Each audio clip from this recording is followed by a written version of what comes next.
며칠 전에 재밌는 뉴스가 하나 나왔어요. 바로 현대차가 KT의 주인이 되었다는 소식입니다. 이 차는 제 동료 기자의 차인데요. 이 차는 이제 제 겁니다. 정확하게는 최대 주주가 되었다는 이야기인데 가만 보면 국내 통신회사 KT랑 자동차 만드는 현대차 아무런 관련이 없어 보입니다. 그런데 어떻게 현대차가 KT를 가지게 된 걸까요? 오늘은 오랜만에 통신주에 대한 이야기를 하려고 합니다. 가장 먼저 국내 통신 3사, 미국 통신 3사의 주가와 배당률 살펴볼게요. 아무래도 통신주가 가치주의 대명사로 주가 성장보다 높은 배당을 목적으로 접근하는 분들이 많습니다. 저도 그렇게 버라이즌과 AT&T를 예전에 샀었고요. 지금은 SK텔레콤 꽤 많이 보유 중입니다. 일단 국내와 미국의 대표 통신주 6종목의 주가를 살펴보면 최근 1년 동안은 상당히 비슷하게 움직이고 있습니다. LG U+만 빼면 1년 동안 대부분 엄청 상승했어요. 살펴보면 상당히 비슷한 느낌이에요. T모바일 제외하면 대부분 배당률이 5%가 넘어가고 요즘에는 꾸준히 상승하고 있어서 최근 1년 고점 대비 하락률 크지 않은 편입니다. 국내는 SK텔레콤, KT가 선방하고 있지만 LG U+만 주가가 안 좋네요. 최근 1년 동안 SKT가 13%, KT는 28%가 오르는 동안에 LG만 반대로 5%가 하락했습니다. 이게 사실 최근 1년 동안 이야기가 아니고요. 2021년부터 차이가 생기기 시작했어요. 21년 6월부터 셋 다 꾸준히 하락하다가 SKT랑 KT는 작년부터 반등했는데 LG만 그대로입니다. 미국은 어떨까요? 미국 통신 3사도 최근 1년은 정말 비슷하게 움직이고 있습니다. 딱히 차이가 없어 보이죠? 그런데 이걸 5년으로 바꾸면 확실히 다릅니다. T모바일은 150% 가까이 성장했는데 나머지 두 종목은 오히려 하락했어요. 이런 걸 보면서 배당주도 함정이 있다는 거 기억하셨으면 합니다. 이제 주가 말고 기업 가치와 배당을 살펴볼까요? 국내 통신 3사는 사실 거의 비슷비슷합니다. 셋 다 성장률은 낮고 배당률은 높아요. 대장주인 SK텔레콤이 조금 더 프리미엄이 붙었다고 해도 PER이나 PBR도 크게 차이가 나는 것 같지도 않네요. 5년 평균 배당률은 원래 KT가 가장 높았는데 최근에 주가가 오르면서 지금은 제일 낮아졌네요. 딱 이렇게만 보면 지금 시점에 산다면 KT보다는 LG U+를 사는 게 좋을 것 같습니다. 비슷한 종목이지만 혼자 주가가 안 오르고 가장 배당률이 높은 시점이 되었어요. 최근 10년 중에 가장 배당률이 높은 시기가 되었네요. 미국 통신 3사는 조금 차이가 있습니다. 일단 버라이즌과 AT&T는 배당률이 항상 높았어요. 그러다 보니 번 돈을 투자하지 못하고 주주들에게 계속해서 돌려주면서 사업 확장이 어려웠습니다. 그러다 보니 버티다가 재작년에 AT&T는 결국에 워너미디어 분사하고 배당 컷으로 절반으로 깎였습니다. 반대로 T모바일은 주주들에게 배당을 하는 대신에 사업 확장과 기술 투자를 더 신경 썼어요. 2020년에 스프린트와 합병도 하고 계속해서 성장하는 추세입니다. 딱 이것만 보면 가치주보다 역시 성장주가 더 좋을 수 있다는 예시가 되겠죠. 단순히 배당만 보면 6개 중에서 5개가 고배당주인데 유일하게 배당금이 거의 없었던 T모바일의 성과가 가장 좋았습니다. 아직도 ROE는 가장 높고요. 배당 성향도 24%밖에 안 되니까 오히려 주가 성장의 가능성도 있습니다. 이래서 배당주는 배당 성향까지 꼭 함께 확인하셔야 돼요. 80% 정도 넘어간다면 피하는 게 좋겠습니다. 이제 오늘 이야기로 돌아와서 현대차가 KT 대주주가 된 건 사실 올해 4월입니다. 추가로 매수한 건 없었는데 원래 대주주였던 국민연금이 주식을 일부 팔면서 갑자기 대주주가 되었어요.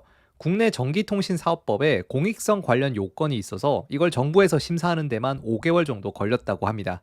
어쨌든 공익성 심사 통과하고 이제는 현대차가 공식적으로 KT의 일대 주주가 된 거죠. 그럼 현대차가 KT 주식을 산 게 언제일까요? 언제부터 매수했나 궁금해서 과거 데이터를 찾아봤습니다. 엄청 오래된 건 아니었고요. 2022년에 한 번에 매수를 했어요. 공시 자료를 찾아보니까 딱 2년 전에 2천만 주로 전체 주식의 7.8%를 취득했다고 합니다. 현대차가 4.7%, 현대모비스가 3.1% 정도를 가지고 있네요. 그리고 장 내에서 주식 매수를 한 게 아니라 KT랑 현대차가 주식 교환을 한 거였네요. 이 당시 뉴스를 찾아봤습니다. 7,500억 원 규모로 자사주 교환을 했는데 왜 주식 교환했을까요? 이때부터 미래 모빌리티 사업을 위해서 콘소시엄을 구성했기 때문이네요. 내용을 찾아보면 6G 이야기도 있고요. 미래 항공 모빌리티의 통신 인프라, EV 충전 인프라 확대 등이 포함되어 있습니다.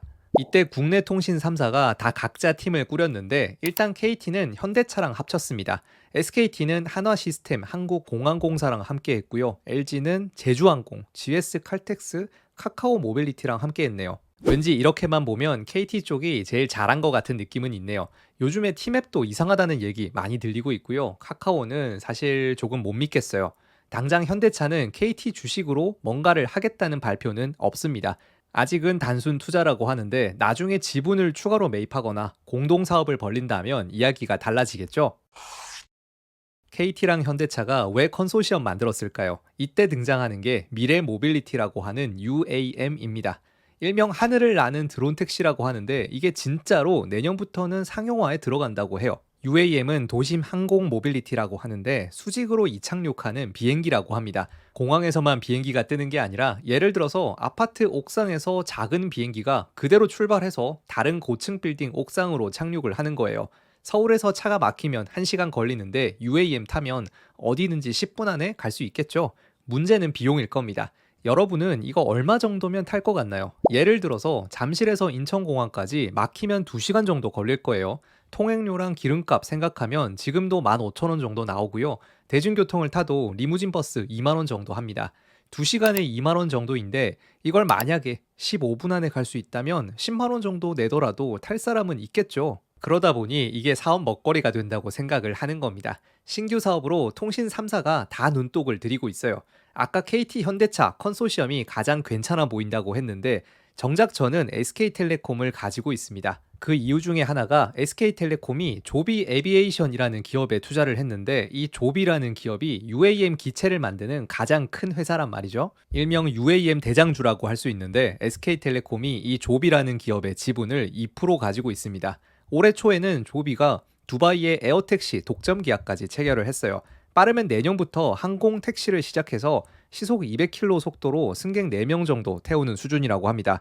자동차로 45분 거리를 10분 안에 갈 수 있다고 하니까 딱 잠실에서 인천공항 생각하면 되겠어요. 뭔가 공상과학 같은 이야기인데 이게 정말 얼마 안 남았다는 겁니다. 제가 SK텔레콤 주식을 많이 가지고 있는 이유 중에서 UAM도 있었습니다. 최근 몇 년 동안 반도체 관련주, AI 관련주 이런 이야기 많이 들으셨다면 어쩌면 내년에는 UAM 관련주가 가장 핫할 수도 있어요. 해외 주식이라면 조비를 관심 가져 보시고요. 국내라고 하면 이 조비의 지분을 보유한 통신사 SK텔레콤이나 이번에 현대차와 컨소시엄을 구성하고 있는 KT도 여전히 괜찮을 수 있습니다.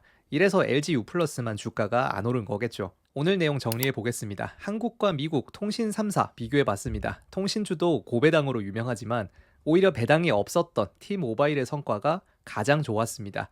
주주 환원도 좋겠지만 성장이 더 중요하다라는 걸 기억해야겠죠. 이번에 현대차가 KT의 최대 주주가 되었습니다. 아직은 아무것도 안 한다고 하지만 만약에 사업 목적으로 연결이 된다면 주가가 또 움직일 수 있겠죠. 특히 UAM은 내년부터 본격적으로 상용화가 될 테니까요. 미리미리 찾아보시는 것도 좋습니다.